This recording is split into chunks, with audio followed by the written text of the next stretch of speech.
Don Giovanni is a character who refuses to live according to the expectations of other people, whether that be the people around him or just society in general. He creates in his mind some illusion world, and he believes in this world, thinks that he can do everything what he wants, He didn't accept any morality principle, I think he plays whatever role he needs to as the situation dictates. So if there's a lady, he plays the seducer. If he's with his sidekick, Leporello, he plays the friend, the chum, the buddy.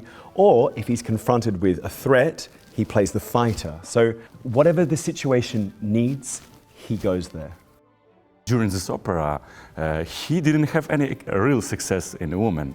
Of course, before he has a lot of women, but now he has like signals that it's something, you're doing something wrong. And that's why he didn't want to accept this. He must change his life. But he don't want, because he like his life, and he thinks that it's his freedom, but it's only illusion.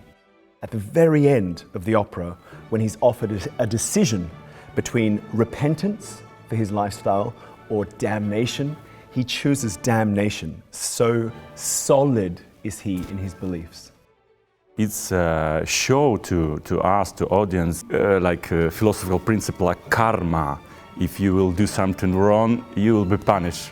A lot of the other characters have darker sides or more dubious ethics than may appear on the surface. And Don Giovanni is very quick to point that out in the other characters, the hypocrisy of the world around him. This opera has everything. Yeah, it's very funny, and it's at some point also very dramatic. I would say come see Don Giovanni. It's a fantastic piece of theatre with interesting multi-dimensional characters, and all of it is set to the most glorious score you could ever hear. So there's something in it for everyone.